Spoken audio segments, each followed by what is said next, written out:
We're in the midst of radical societal change driven by exponential technologies that are transforming how we live and interact with one another. Artificial intelligence, synthetic biology, renewable energy, and food tech are disrupting our economic and social norms in highly unpredictable ways. In 2015, Azeem Azhar started the excellent Exponential View newsletter to track what's happening. In his recent book, he describes a widening gap between technology and society and its ramifications. Hey folks, welcome to The Evolving Leader. I'm Scott Allender. And I'm John Gomes. How are you feeling today, John? I'm feeling really excited about our guest, and just generally, although it's very bleak out there, the clocks have just gone back in the UK and it's very cold, so glad I'm in. How are you feeling, Scott? Our clocks have not gone back yet. I'm feeling great. I'm actually broadcasting from, well, not broadcasting, I guess we're recording from New York today, so I'm at a friend's place in Brooklyn. In fact, he was our guest, one of our guests in season 1, Ashley Bradford. He was our polymath guest. So I'm here this week, and I'm looking out the window actually at a very clear sky. I can see the World Trade Center in the background, and so I'm in a delightful mood and excited to jump into today's show. Today we are joined by Azeem Azhar. He is a writer, technologist, and investor. He's the creator of the Exponential View newsletter, which has over 200,000 readers. He's just published Exponential to critical acclaim. The Financial Times Review called it a sweeping, engaging, nuanced look at how recent innovations in computing and other emerging technologies have radically transformed human existence with consequences that we can hardly fathom. Can't wait to dive in and learn more. Azeem, welcome to The Evolving Leader. I'm so pleased to be here. So, Azeem, welcome to the show. How are you feeling? I am feeling a bit like you. The clocks have gone back, and it was really cold when I left the house today. And in fact, I nearly slipped on some frosty autumnal leaves that were slowly moisturizing in the early morning light. So safe, uninjured, but winter is upon us, I think. Good to hear.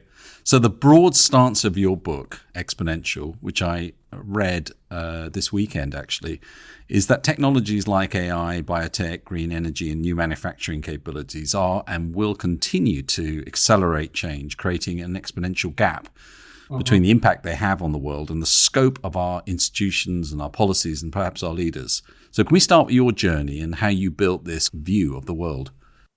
I'd be delighted to. We can actually go all the way back to the beginning to when I was born. So I was born in 1972, which was the year after the Intel released the 4004 microprocessor. And, Intel's this great American chip company. And the 4004 was viewed as the sort of breakthrough chip for personal computing.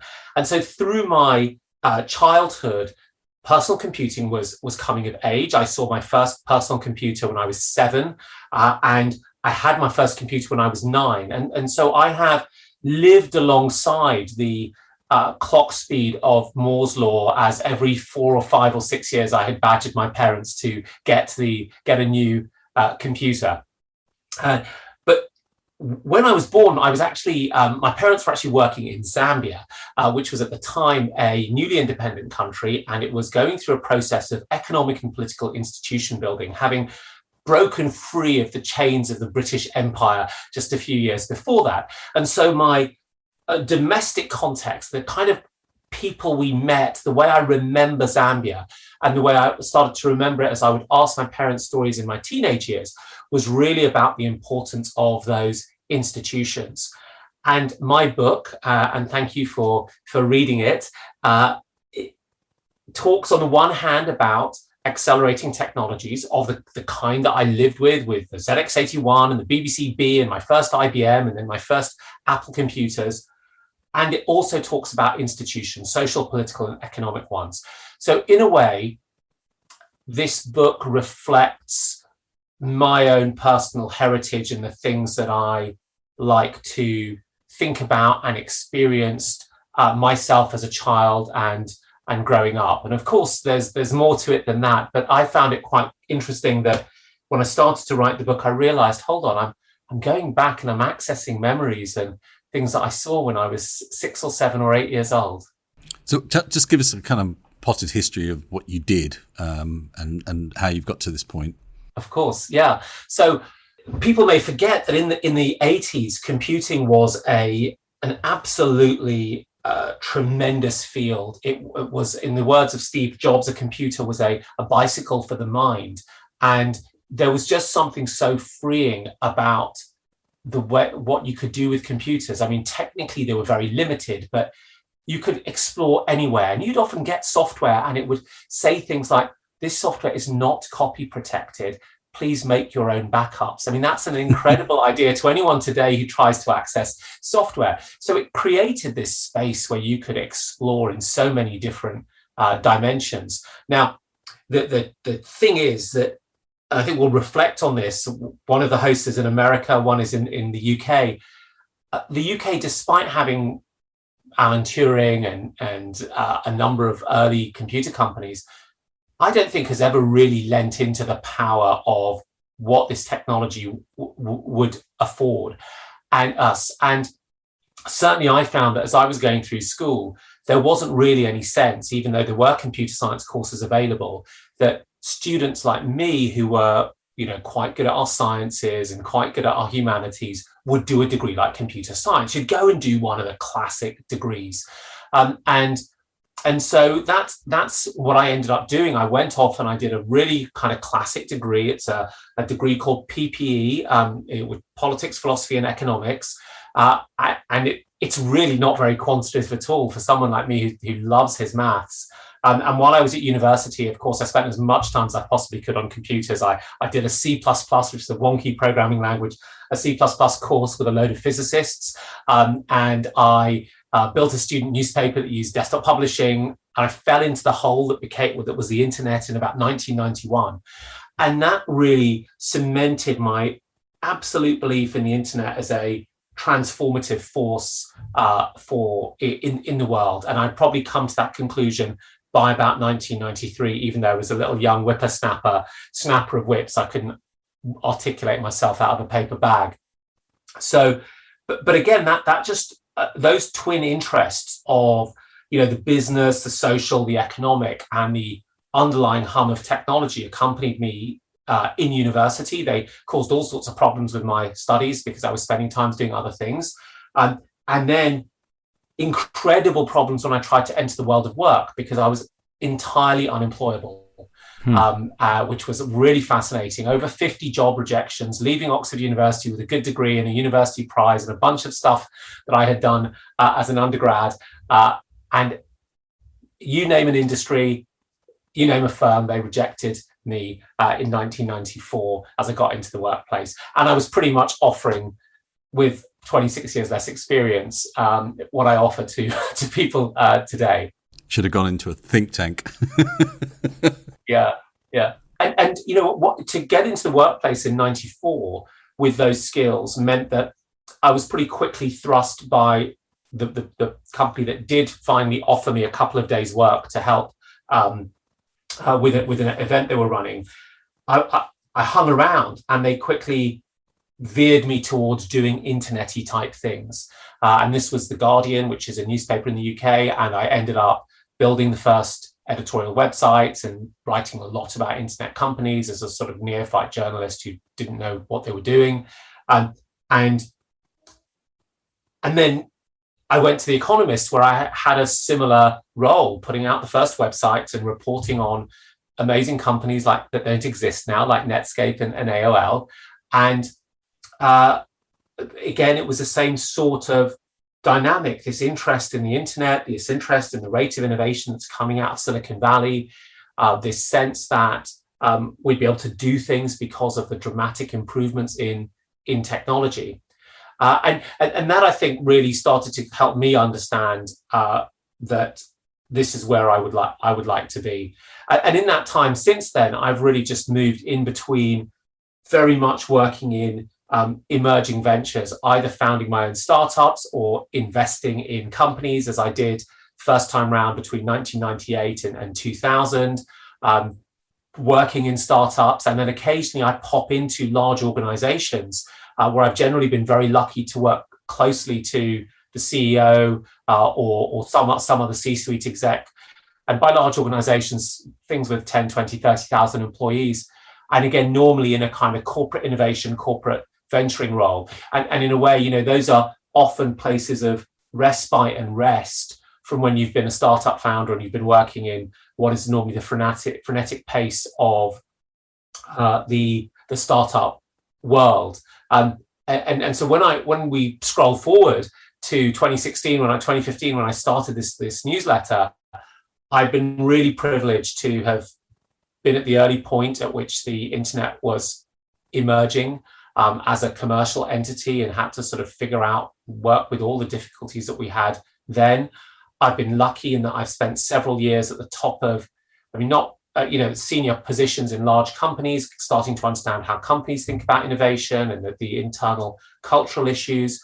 I've been able to spend a stint as a non-exec with the UK's telecoms and digital regulator, and a couple of decades really in and around the startup community, building my own firms, working in them and investing in them. And I think gives me a really curious perspective that for many, many years made absolutely no sense at all. And then a little bit like, when you've ever assembled a little ship that goes in a bottle, and for a while you don't think anything's happening, and then right at the end you pull the string and the whole thing pops up.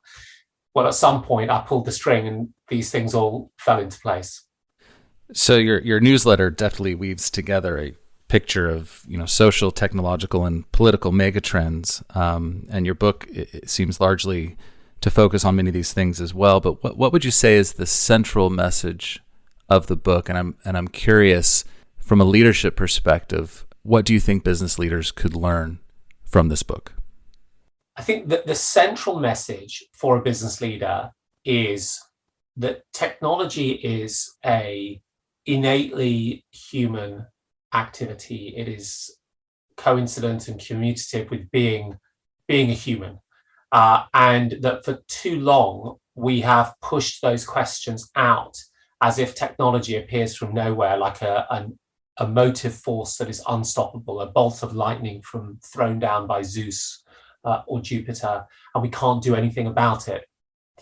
And that many business leaders have looked at technology in this way as a force, and they've then looked to harness it with the assumption that they can't really shape it, and that in most cases they're technology takers.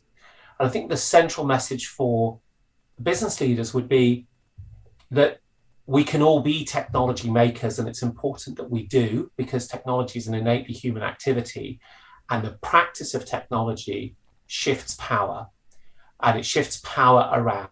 And if you don't get involved, then the technology will be done to you. If you do get involved, well, then you may not get everything that you want, but at least you and your organizations and the things you stand for have some agency in the evolution of the future. Can you say a bit more about the shifting of power?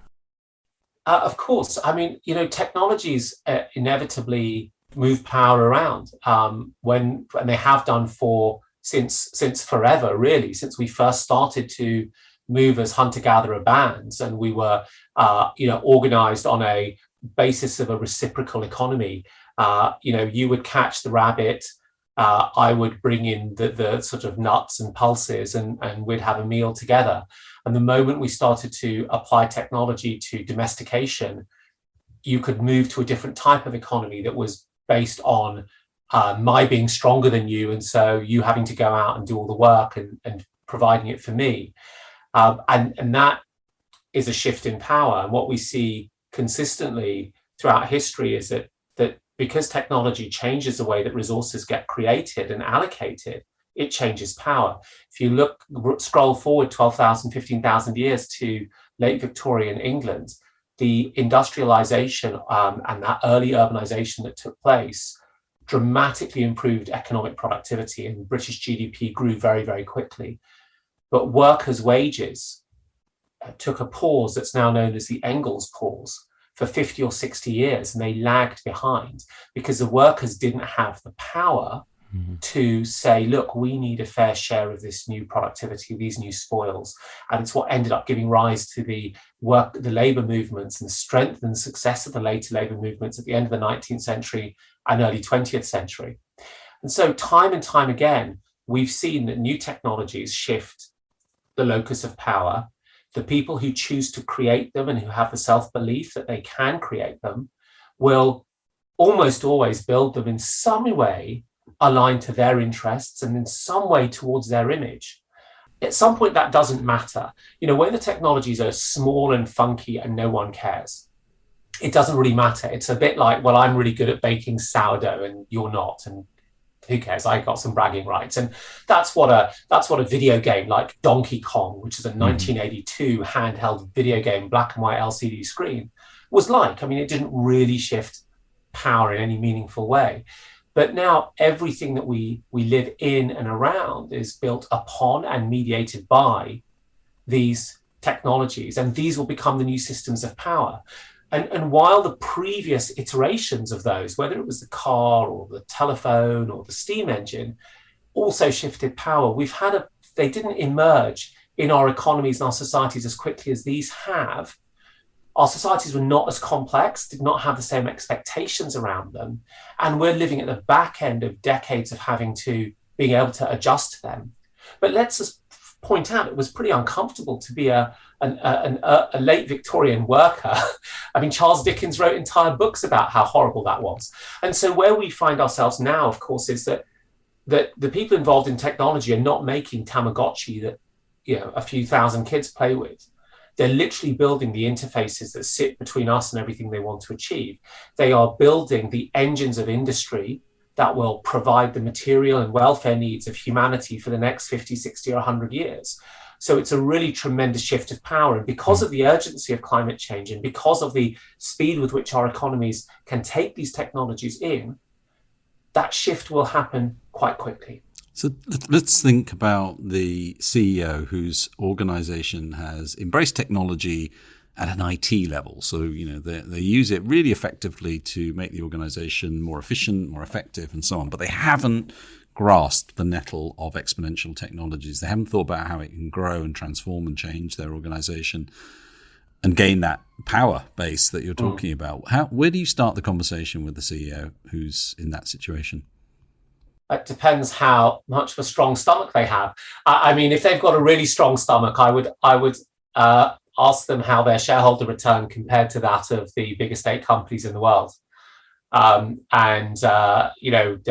Tesla market cap now is half of all the car companies in the world.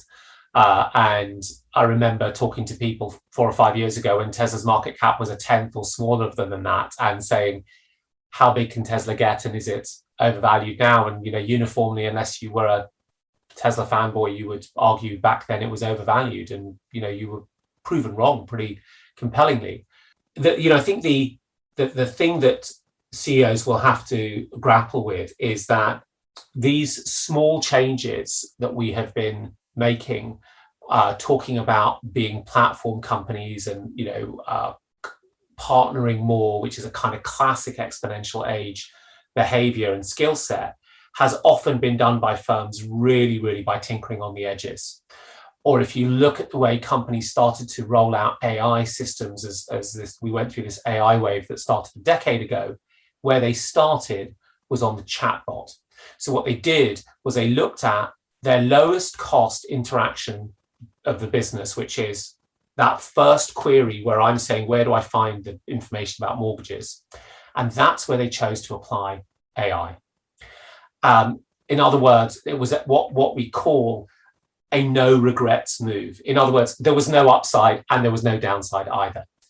And so I think that's not going to suit you well if the changes are going to be really, really dramatic and transformational.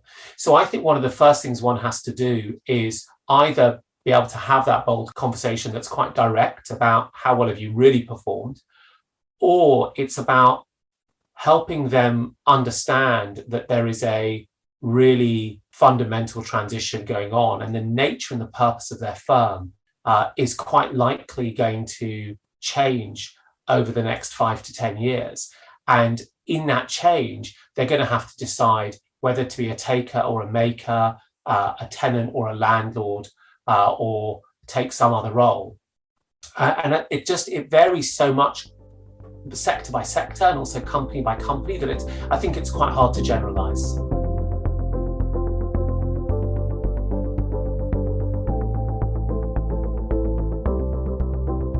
So this week up in Glasgow, it's the world's leaders have met, or most of them, for COP26, the UN Climate Change Conference. Can we start with the conflict of technology, political will, and capability that you see in perhaps mankind's biggest challenge? Because I know that's an area that you're interested in.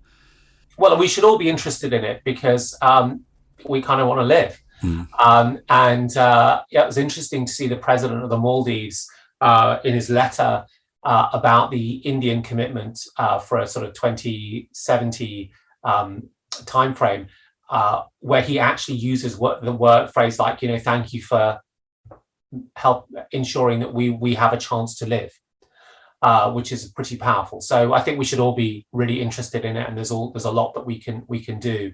The huge opportunity with these technologies is that they are sort of powerful in an engineering sense. They can produce more output with less footprint.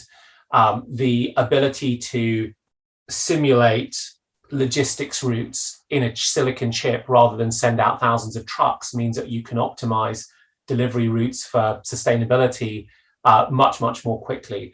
The ability to use advanced biology techniques with machine learning to work out how to create a microorganism that can, with a completely circular and zero carbon footprint, make a bioplastic that is as resilient and strong and biodegradable as a traditional plastic is quite remarkable. The fact that new energy technologies in the form of storage and solar and other renewables are also exponential technologies means that we can decarbonize our power system with technologies that get cheaper and cheaper, and there really is then a dividend that's available. So that's all good and well, and I think in the book I make the point that the technologies are going to be necessary for the climate transition, but they aren't going to be sufficient. And now the reason they're not going to be sufficient, well, it's a multi-headed beast, of course, and we could have these great technologies and you could have a bad actor that just flares methane for the next 50 years. And what can you do? But sort of more prosaically, more practically, the real issue is the rebound effect, or the Jevons paradox. And, put simply, the Jevons paradox is that when you've got congestion on a freeway and you build another freeway, you now have two problems because you've got two congested freeways. And the Jevons paradox essentially says that in certain classes of markets, when you reduce the price of the good, you actually increase the demand much, much more. So in aggregate, usage goes up. So the technologies themselves don't tackle the Jevons paradox, the rebound effect. That is something to do with political will, values, and what the laws that get passed and how we price incremental resource use. Where the technologies can help is that they can deliver human welfare with a lower resource footprint, number one. Number two, they can help us track and account for the impact of waste, whether it's carbon waste or other types of waste, number two. Number three, the technologies can enable a circularity or a zero waste footprint in our new industrial processes, because they can be used to scrub the CO2 out of flue gases, or they can help us eat pollution or reuse old products in some way. And even a technology like that seems quite far away from all of this, like machine vision, the ability to use AI to get a computer to recognize what's going on, has got a breakthrough use in recycling, because you can put cheap cameras over the conveyor belt of stuff and figure out if there's an egg box on the conveyor belt that should only have aluminium sheeting. So it can, even these technologies that seem quite far away can be very, very helpful. So we need them, but they won't be sufficient. So let's look at security if we can. So another huge risk to our future will be AI-enhanced warfare, where humans could be excluded from decisions, which could lead to catastrophic escalations over which we lose control. So can you give us your view on how this is developing? Yeah, I mean, I think that we face more present risks than this idea of the AI control problem, and drones that are autonomous that get out of control. What we've actually seen happen is that algorithms can be harnessed for bad outcomes, and the Facebook algorithm is already, as we're discovering from the whistleblower, a really, really great example that has affected only 3 billion of us. And it done so very, very divisively in the United States and the United Kingdom, and with large-scale murderous consequences in other parts of the world, like India and in Myanmar. So we are already availed to some of these risks. Now, the way I think about this is that on the one hand, when you're thinking about conflict, you've got the vulnerability of the defender. And the way threat analysts think about this is the attack surface. So the attack surface are the sort of number of places in which you can be attacked, but by different methods. And in a typical home, the attack surface is the front door, right? There's only one thing, and that's the old traditional pre-exponential home. The new household has got many attack surfaces. There's the front door. There is every smart light bulb and smart device and smart fridge and smart toilet, every one of which could be accessed by a hacker. Every device, laptop and phone, every email account is a vulnerability.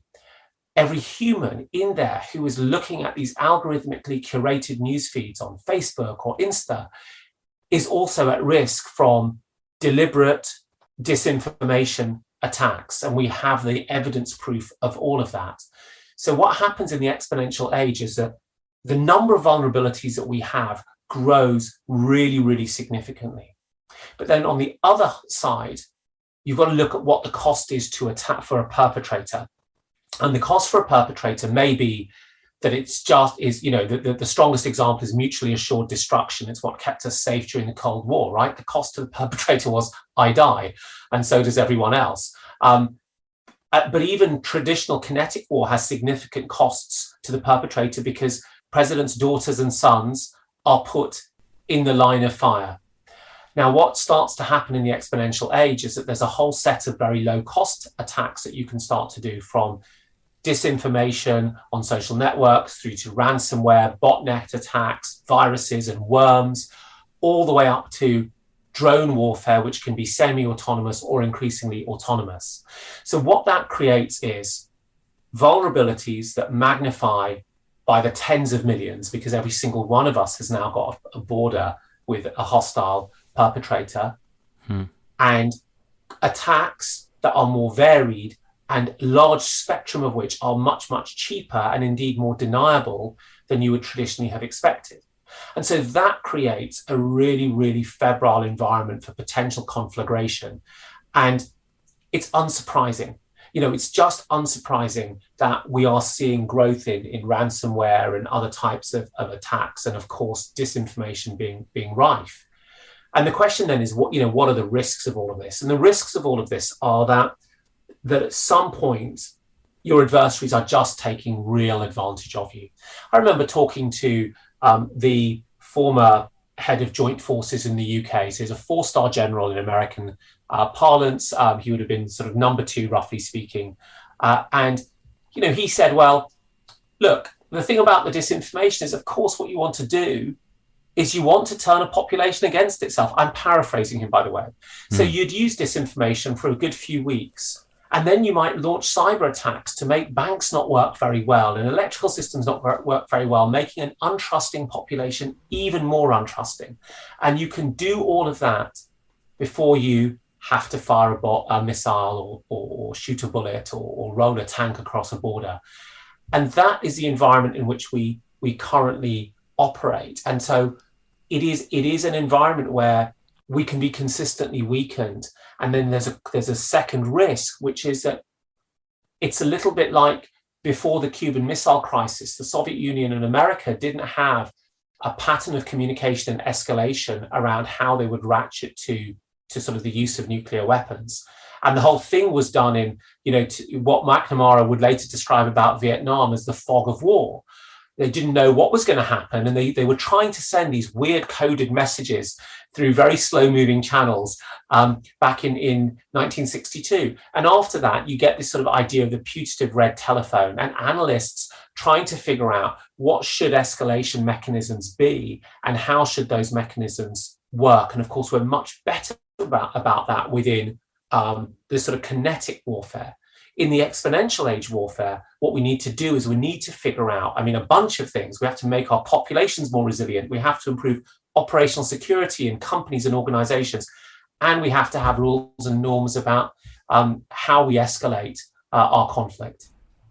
Let's talk about the future of work for a moment. COVID has obviously driven a completely new sensibility around hybrid working, and we're in this weird kind of grey zone of transitioning back, and people are thinking about balancing travel with the expectation of always being on and so on. So you're seeing all sorts of weird stuff. Can you tell us what you're seeing about how remote working is transforming the world? Yeah, it's so interesting, isn't it? Companies said I've been struggling with digital transformation for 10 years, and then they managed it in 3 days. And I just wonder how many CIOs had egg on their face at the moment, as well as a sense of pride that they did it.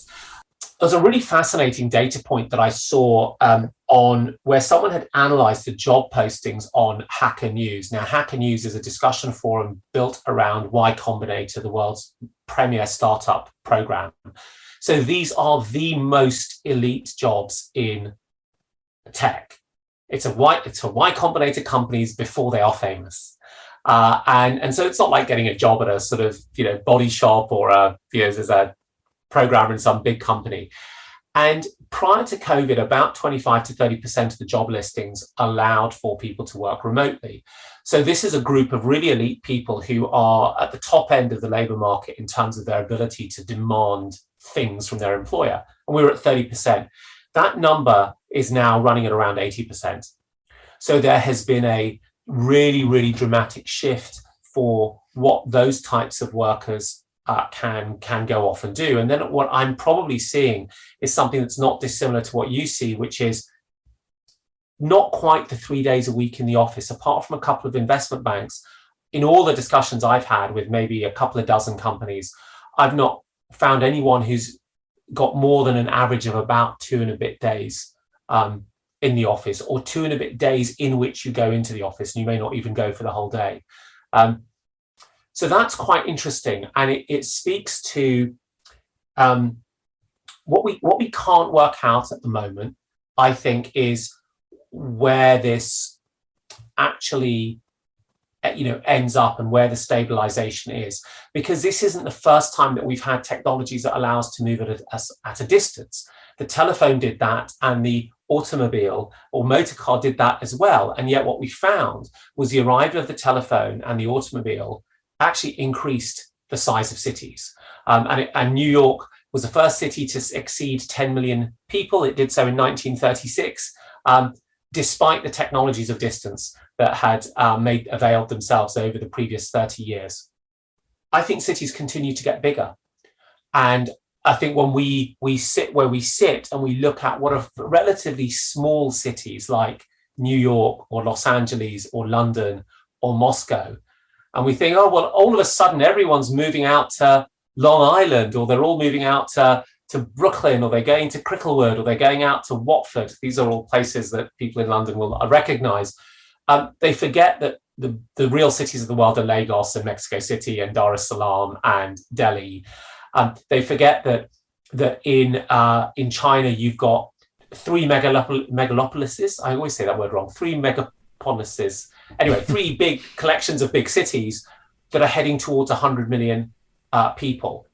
And they will be architected in slightly different ways, but cities will remain important. And then the question is, how do you balance this remote work and hybrid working when people are living in cities that look differently to the ones that we've had over the previous 20 or 50 years? Do you think that some organizations, made too quick of a sweeping decision about what the future of work was going to look like for them before being able to actually experience it? I'm not sure they had a choice. Arguably, they made too quick a decision to believe in the office in 2018 before COVID happened. I mean, I've met a few, I would say, companies who said, yeah, our 10-year lease started in December 2019 on this massive new office space. And you're sitting there scratching your head thinking, well, but look at what's happening in remote work and collaboration technologies over the previous 20 years, right? It's heading in one direction. So arguably they had made a decision, and they had made a decision to say, we really think that traditional mechanism is going to move forward and is going to continue.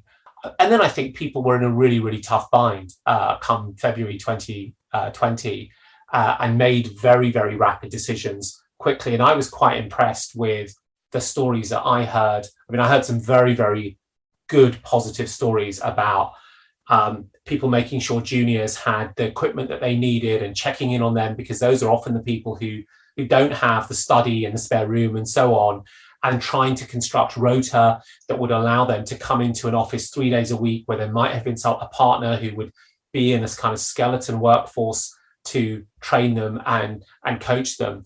But I think it's a genuinely big question that will probably be quite refreshing for companies, because a lot of big companies, I think, haven't had to ask hard questions for a while.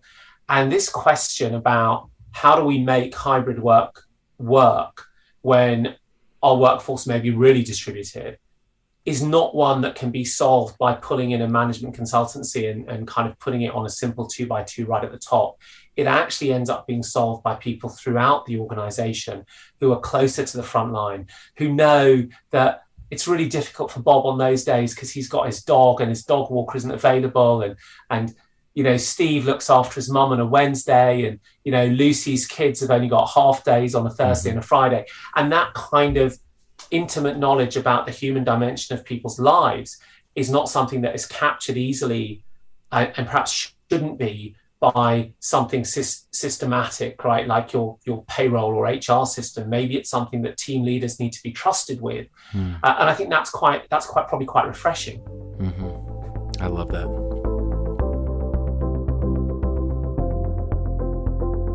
We want to hear from you. Send us your leadership questions on Instagram @EvolvingLeader, and John and Scott will address them in a future show. And be sure you're subscribed to the Evolving Leader podcast on your favorite platforms so you catch all of our exciting new content. Thank you for listening. Now, let's get back to the show. So, putting aside there some of the more controversial aspects of what's been going on at Facebook right now, but their rebrand to Meta gives us a bit of a pause to think about the future metaverse. How do you see that in your framework, and how do we prevent it from deepening the problems with mental health and well-being that are dogging social media? Well, what's the phrase? You can't polish it, but you can roll it in glitter. So I don't even know where to start. Well, you start there. There's nowhere to go, really. Far from I'll up. start there and I'll work my way back. So necessary move. Company has a huge trust deficit problem. It's also not going to want to do anything that might encourage its failure. And the metaverse could be the next big platform, so it would have to play there. So that constructs a conflation that allows it to tell a story that is different, that allows it to say 10,000 developers in Europe, as opposed to being totally centralized in Palo Alto and being this American thing. But it's an incredibly conflicted company, right? So you have Mark Zuckerberg on a hoverboard waving the American flag in a video he sent out a few months ago, when 91% of the company's users are not in the US. And a large portion are in countries which the US has bombed, right? or has had a CIA action against over the last 60 years. So there's a sort of weird thing that the company needs to navigate. I would say that on the technology side, the thing is that we do see an enrichment in the way in which we interact through computers, and the way in which those interfaces get better and better. It's no longer SMS text messages. It's full screen video on Zoom with 50 participants as we need. So it's no surprise that they're trying to construct a view into this technology. It's also no surprise that they say we're going to make this open, because with a new technology platform, no one is the winner. So openness is what drives adoption. And then the moment it's an established platform, you fight for your zero-sum game to become the dominant player. So I wouldn't trust them, their ideas of interoperability and their ideas of being open in the long term. I'm not sure that the technologies yet are ready. I mean, I did a bunch of work with VR a few years ago, and I sort of thought, at what point are we going to have devices that are good enough for people to want to use all the time? And frankly, the Oculus Quest 2 surpasses the expectations that I had when I did the research in 2018, I'm going to say. But yeah, I don't use my Oculus. Really, I mean, I just don't use it. It's still too much hassle. And so I think without a really robust killer app, it's quite hard to see people using it. And if no one's using it, it's hard to see it hurting people's mental health, apart from the product managers involved in building it. But the thing that's different, I think, with the metaverse to previous instances like Second Life 15 years ago, is that we already do have digital personas that we look after that are much, much more connected to who we are. And there are different expressions of ourselves, whether it's on Instagram or whether it's in a Slack community or, whatever it is. And so the metaverse will connect to more of our real life. Whereas 15 years ago, it was conceived of as a place you went to that was different to what you do everywhere else, including online. I can imagine that we will be carrying more of ourselves into that. The first applications for me seem to be in the field of gaming, and they seem to be in certain enterprise apps. So, for example, digital twinning or architecture and design, or trying to visualize kind of complex data sets. But that seems like something you go and do in the same way that you all go to the brainstorming room that has the red bean bags and the smart whiteboards. It's not somewhere that you live. And I think those questions haven't yet been answered. And I'm not sure if culturally we will want to go there. Because if you think again, at the back of all the wealth creation, at the end of the 19th century, and the urbanization and industrialization, we saw the emergence of the arts and crafts movement as a rejection of this ultimate division of labor, of the Fordist production of management, a sense that we should go back to things that were a bit closer to nature, a bit more artisanal, a bit more holistic and full spectrum. And I just wonder if we're not at a similar point here, where people are talking about emotion and empathy and connectedness and rewilding, rather than LED flat panel this and flexi plastic screen that. And so, of course, the world is a big place, and we are moving in different directions at different points. But certainly from the perspective of the UK, which I know best, I wonder whether people won't want to just tend to their garden a little bit more and reconnect with humanity and try to push technology out the way a little bit more than we have done over the last 20 years. I hope so. Let's stay on the topic of Meta a little bit and talk about some of the other major players in the tech space. I'd love to get your thoughts on how you see the future of Apple and Microsoft and Amazon playing out. What do you think their evolution is going to look like in the next 10 years or so? Look at you with the easy questions. This is not stock advice. Wait, what do you expect with a title called Exponential for your book? I mean, you set the bar very high. I did, yeah. I think the most interesting new companies will emerge on the other platforms that I talk about in the book. Apple is going to be interesting, and Apple will continue to produce great devices, and some will be turkeys. Like the 20th century Spartacus Mac from whatever it was, 1993, 94, or the Apple TV, or the sort of HomePod that came out. I would expect, the kind of constant improvement of audio as a platform, and people will continue to buy them. There is enough momentum in these companies. When Microsoft totally flubbed not only the internet and mobile, it was still producing the dominant operating system in the world. I mean, these are not just super tankers, they're super tankers moving at several hundred miles an hour. So I think they'll go off and they'll do those things.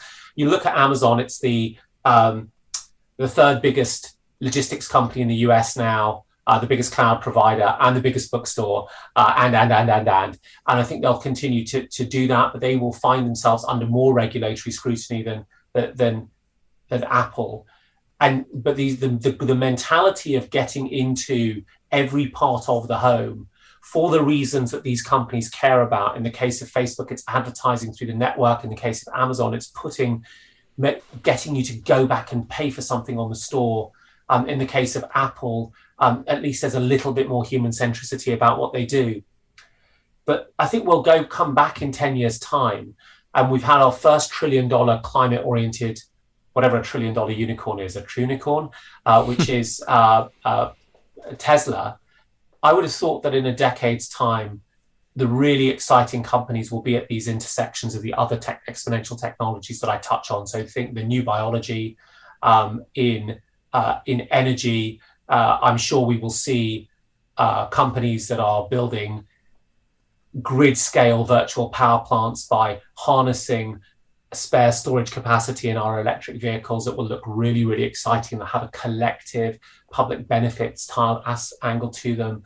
I think what we'll be doing with manufacturing in a decade, where 3D printing is essentially doubling in performance almost every 2 years, just over every 2 years. So that's 4 or 5 doublings, 16 to 32-fold improvement in a decade. I think those will be where interesting companies will emerge. These big companies will be even bigger than they are now, subject to regulatory pressure. Do we need a new type of expertise in leadership? Because these new technologies are incredibly difficult to fathom for experts, let alone the general public. I was reading an interesting article by Gillian Tett, and she was talking about cryptocurrencies as an example, being at the intersection of cryptography, game theory, economics. Most people, at a high level of expertise might be able to grasp the basics of 2 of those, but mastering all 3 would be really, really hard. So how are we going to manage the exponential gap as, the as knowledge? Leaders. Yeah, as leaders, not as experts, but as leaders. You got to do the work. Yeah. And you're going to have to do the work and the reading and the learning and the experimenting, and no one knows the answer. So you can read a book like mine, The Exponential Age, as it's called in the US and Canada, and Exponential in the rest of the world, and that gives you a foundation. But then after that, you're really going to have to figure out how you're going to learn and how you're going to know how to hire good people into that arena. And I think part of the challenge is that where the knowledge emerges is actually at a place that companies tend not to look. So it sits somewhere between, it's basically amongst self-identifying people who may be academics, they may be entrepreneurs, they may be people who like working in startups, they may be artists, they may be tinkerers, but they're not going to necessarily come from your traditional sources of insight. And I think that the challenge is you end up needing to learn by doing and meaningfully get your toes wet in order to be able to understand this. And this is the challenge of corporate innovation of the last 20 or 30 years, that it's just much, much more present because it's happening in so many different dimensions. And I think the difficulty that you face as a CEO is the same difficulty you faced 20 years ago, which is that the markets are paying you and expecting you to deliver on your promises within a cent either way. And the markets are also saying, I don't want to know that you didn't hit your numbers because you've got this exciting experiment that might not fail in crypto. I mean, that doesn't make sense. And the other challenge that you as a leader have is you've got to figure out what leeway you actually have from the markets. How much trust have you built up to be able to say, I'm going to do X or I'm going to do Y. And if you look at the leeway that an Apple or an Amazon or a Tesla has, it's tremendous and it's significant. What I would say is that if you look at the companies who've started to make bolder commitments, whether it's a Volkswagen with its electrification commitment or an IKEA with its climate positive commitment, those type of leadership statements that are clear and clarified can actually give you access to the capital markets, and they can galvanize your employees, and they can help you retain, and they can even help you hire in that respect. And ultimately, a company succeeds because you have a vision that people care about, you have the people who care about that vision, and you have the capital that allows them to get there. What other choices are there, right? I think that the choices are ones which take companies to being less interesting places to work for their people. And so the good people leave, and the people who can afford to leave. And you put yourself into a place where you end up having to manage decline. And the thing that I have noticed about these fast-moving technology companies and their founders, founder-led often, is that they are deep, deep long-term thinkers. So we look at them as fly-by-night because they grow so quickly and they get their valuations rise so rapidly. But they're actually a group of really deep long-term thinkers, and often more long-term in their thinking than traditional large companies who are running to one-year budgets. And somehow, if you're a traditional, you're running an incumbent, how you start to bring that long-term thinking to bear, I think is a really important challenge. And you can always take the strategy of managing decline, and that is a strategy, and it's completely valid. It's when you can communicate to your team and your investors and shareholders. But it might not perhaps be where you want to be as a leader. Let's think about the hallmarks of that long-term thinking, because it's often characterized as the kind of visionary creative, but they're also doing something else at the same time, which is they're doing the experiments and they're creating the value for the short term.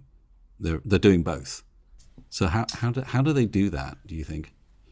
Well, that ties back to their vision, and their vision is the thing where they say, look, if I'm right, this thing looks like world transformative in this way, right? If I'm right, we will be able to take out 100 million tons of CO2 from the atmosphere every year, and we'll make $100 per ton, right? And right now I have nothing, and how do I work my way back to demonstrate to you the points in between where I've proved more and more of this, and where you will then, Mr. Capital Market, allocate me more capital, and I will then use that to find, better people or more people or deepen my team.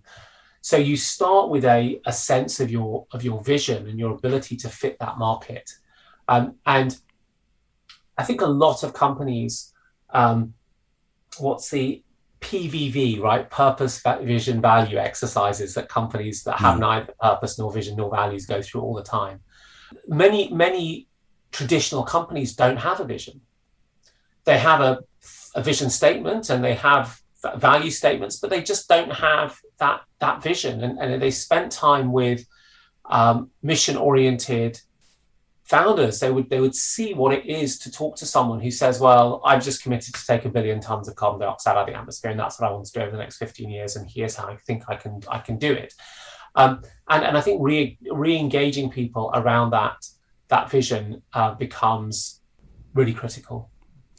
So let's just finish on something in terms of what's exciting you. What are the things that you've seen in the last, 6-12 months that have really made you go, wow, I wasn't expecting to see that?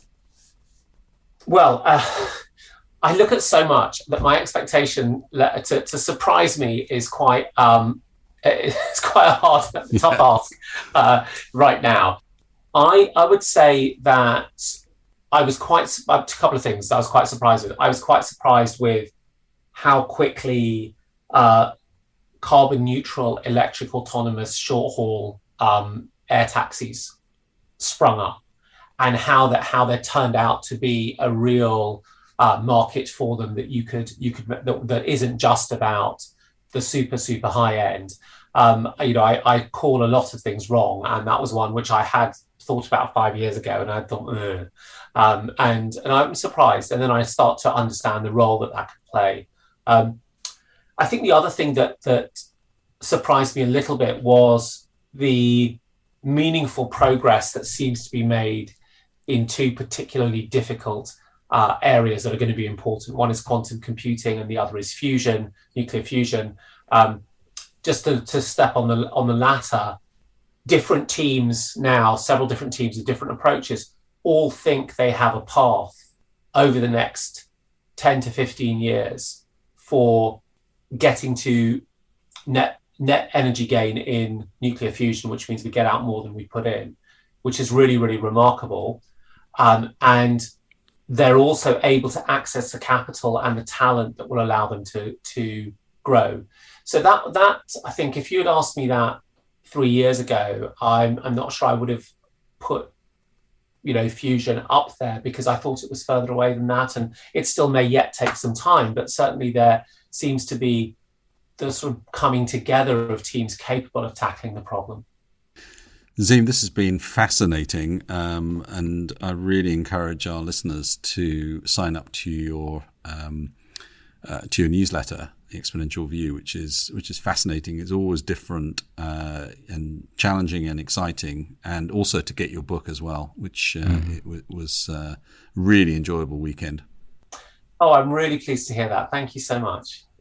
Thank you, Azeem. Appreciate your time and all your insights. It's been great. Thank you. Wonderful. Cheers. Thank you. Bye-bye. Really appreciate it. Take care. All right, folks. Thanks for listening. And until next time, remember, the world is evolving. Are you?